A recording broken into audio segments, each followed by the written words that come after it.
ഈ വീഡിയോയിൽ ഈ അമേരിക്ക റഷ്യ റിലേഷൻഷിപ്പ് ഒരു പോസിറ്റീവ് മോഡിൽ പോയതുകൊണ്ട് ഒരുപാട് ജിയോ പൊളിറ്റിക്കൽ കൺഫ്യൂഷൻസ് ആണ് മൊത്തത്തിൽ നടന്നുകൊണ്ടിരിക്കുന്നത്. പുടിൻ ആയിക്കോട്ടെ ട്രംപ് ആയിക്കോട്ടെ ഈ പ്രപ്പോസലുകൾ അങ്ങോട്ടും ഇങ്ങോട്ടും വെച്ചിട്ടുണ്ട് എന്നുള്ളതിലുപരിയായിട്ട് ഇവരാരും തന്നെ ഇതുവരെ ഒരു ഡീലും തന്നെ സൈൻ ചെയ്തിട്ടില്ല. പ്രാഥമികമായിട്ടുള്ള ഒരു ചർച്ച സൗദി അറേബ്യയിൽ വെച്ച് നടന്നു. അതിനെ തുടർന്ന് മൾട്ടിപ്പിൾ ഫോൺ കോൾസ് ആണ് അങ്ങോട്ടും ഇങ്ങോട്ടും നടക്കുന്നത്. ഇപ്പം ട്രംപും പുടിനും തമ്മിലുള്ള ഒരു മീറ്റിംഗ് ഒക്കെ പ്രപ്പോസ് ചെയ്ത് വെച്ചിരിക്കുകയാണ്. ഇപ്പൊ ഇതിന്റെ ഇടയ്ക്ക് നിർണായക ചില തീരുമാനങ്ങൾ മിഡിൽ ഈസ്റ്റിൽ നടന്നുകൊണ്ടിരിക്കുകയാണ്. അപ്പൊ അതാണ് നമ്മൾ ഇതിനകത്ത് ഫുൾ ആൻഡ് ഫുൾ നോക്കുന്നത്. വളരെ വളരെ ഇമ്പോർട്ടന്റ് ആയിട്ടുള്ള ഒരു ജിയോ പൊളിറ്റിക്കൽ സ്വിച്ചിങ് ആണ് നടക്കുന്നത്. ഈ സ്വിച്ചിങ് വേറെ ആരുടെയല്ല, തുർക്കിയുടെയാണ്. തുർക്കിയുടെ ഈ ഒരു നിലപാടിന്റെ കാര്യം പറഞ്ഞു കഴിഞ്ഞാൽ, തുർക്കി ഒരു നാറ്റോ മെമ്പറാണ്. അത് വളരെ വളരെ ഇമ്പോർട്ടന്റ് ആണ്. നാറ്റോ അമേരിക്ക അലയൻസ് കൂടിയാണ്. പക്ഷെ അതേസമയം തുർക്കി റഷ്യയുമായിട്ടും നല്ല രീതിയിലുള്ള ബന്ധം കാത്തു സൂക്ഷിക്കുന്ന ഒരു രാജ്യം തന്നെയാണ്.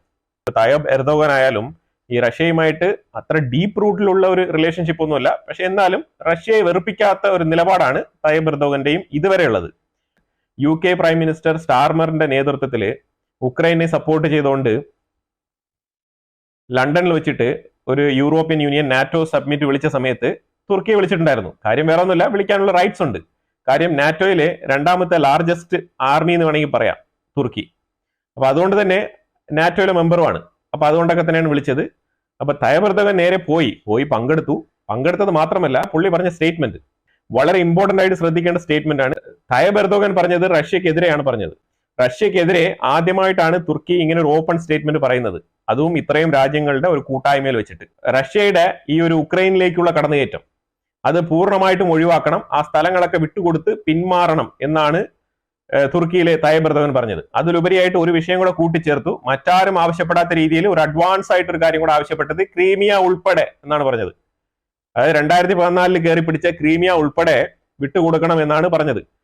ഈ ക്രീമിയ ഉൾപ്പെടെ എന്ന് തുർക്കിയിലെ തയ്യബ് എർദോഗൻ എടുത്തു പറയാനുള്ള കാര്യം വേറെ ഒന്നുമല്ല, ക്രീമിയയിൽ ഒരുപാട് ഈ തുർക്കിഷ് കമ്മ്യൂണിറ്റിയിൽപ്പെട്ട ആൾക്കാർ ഉണ്ടായിരുന്നെന്നും 2014 സമയത്ത് റഷ്യൻ അധിനിവേശത്തിൽ ഇതിൽ ഒരുപാട് ആൾക്കാർ ബുദ്ധിമുട്ടുകൾ അനുഭവിച്ചെന്നും ഒരുപാട് പീഡനങ്ങൾക്ക് ഇരയായെന്നും ഹ്യൂമൻ റൈറ്റ്സ് റിപ്പോർട്ടുണ്ട്. അപ്പൊ ആ ഹ്യൂമൻ റൈറ്റ്സ് റിപ്പോർട്ടൊക്കെ പുറത്തു വന്നപ്പോഴും ഏതാണ്ട് 2023 വരെ ആ ഹ്യൂമൻ റിപ്പോർട്ട്സ് ഡീറ്റെയിൽ ആയിട്ട് പുറത്തു വന്നിട്ടുണ്ടായിരുന്നു. പക്ഷേ തുർക്കി അതിനെ ഒരു രീതിയിൽ മുഖവിലേക്ക് എടുത്തതുമില്ല. തയ്യബ് എർദോഗൻ ഇത്രയും നാൾ അതിനെക്കുറിച്ച് മിണ്ടിയതുമില്ല.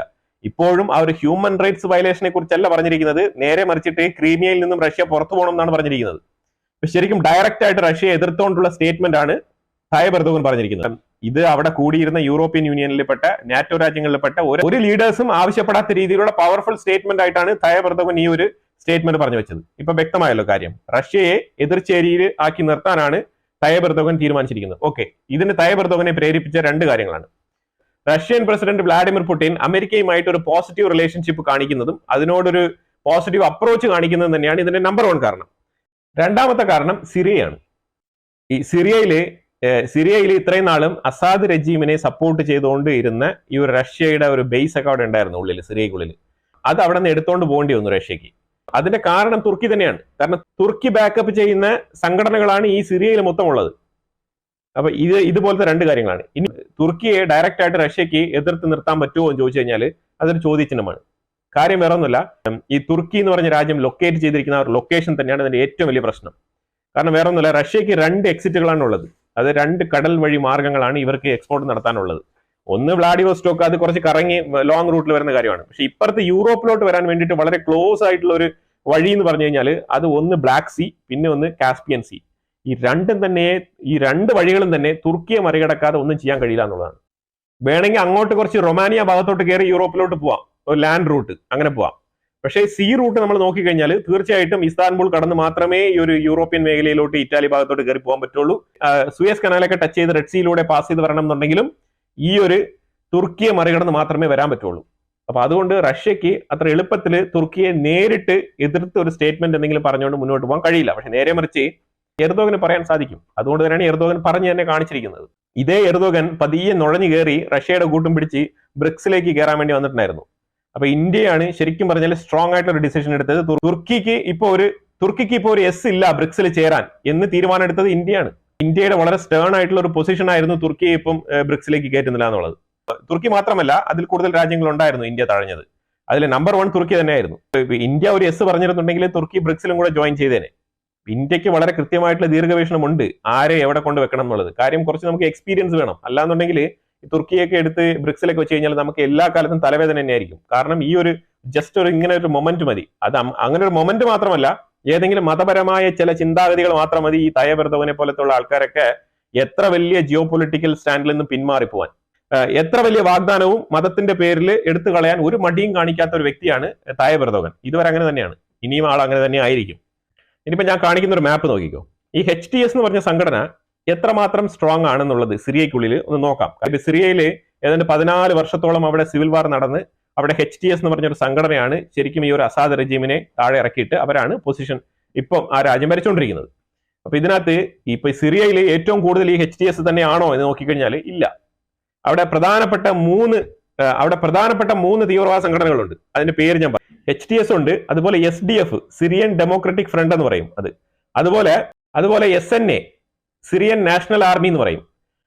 അപ്പം SDF-ഉം സിറിയൻ നാഷണൽ ആർമിയും SDF-ഉം SNA എന്ന് പറഞ്ഞ ഈ രണ്ട് സംഘടനകളാണ് കുറച്ച് ഏറ്റവും താരതമ്യേന ഈ ഒരു HTS-നേക്കാളും കുറച്ച് വലുതെന്ന് വേണമെങ്കിൽ പറയാം. അതിൽ SDF ആണ് ഭൂരിഭാഗം സിറിയയിലെ ലാൻഡും കൈക്കലാക്കി വെച്ചിരിക്കുന്നത് ഈ ഒരു SDF ആണ്, സിറിയൻ ഡെമോക്രാറ്റിക് ഫ്രണ്ട്.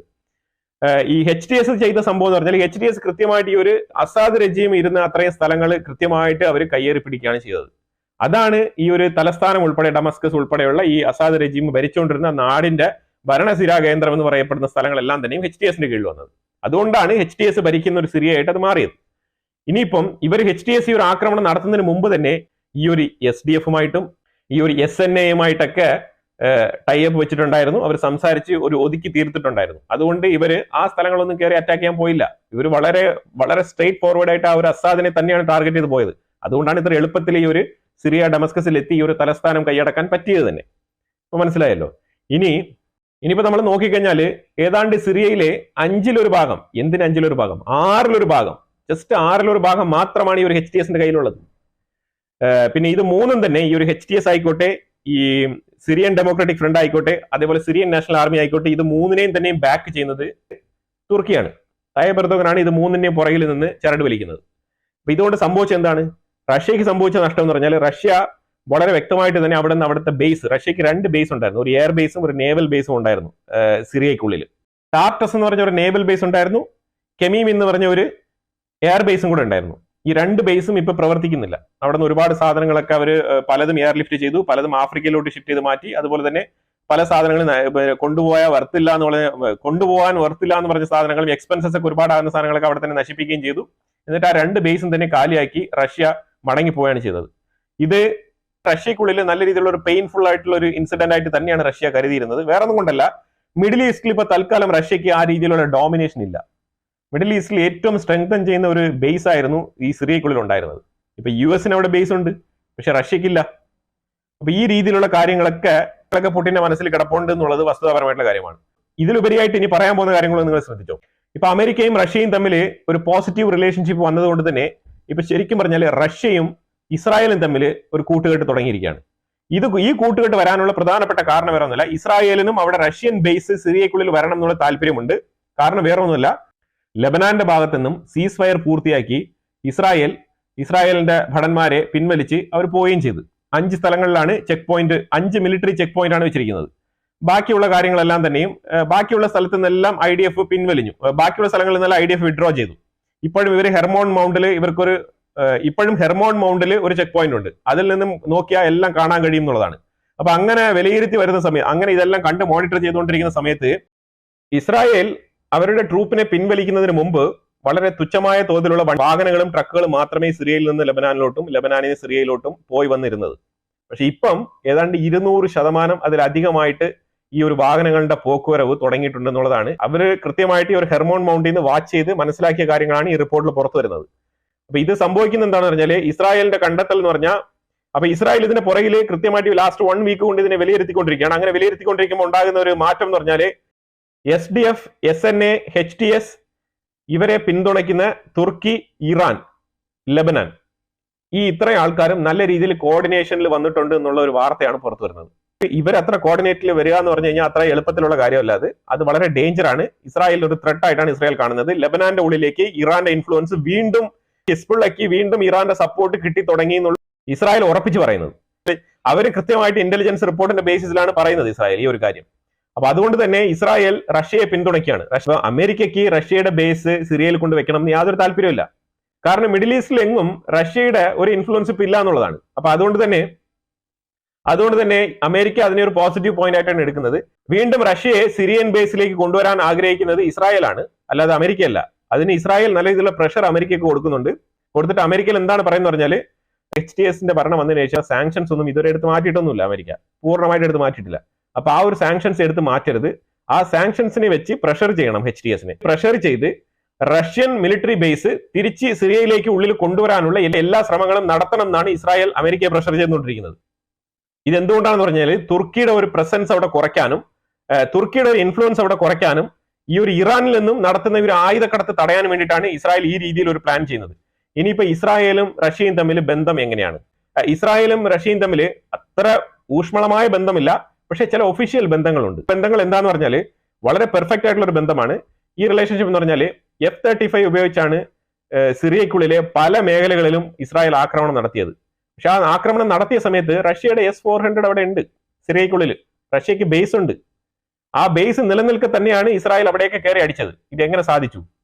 അപ്പൊ റഷ്യയുടെ ഹെൽപ്പ് ഇതിനകത്ത് ഉണ്ടായില്ലേ? യെസ്, റഷ്യയുടെ ഹെൽപ്പ് ഇതിനകത്ത് ഉണ്ടായിട്ടുണ്ട്.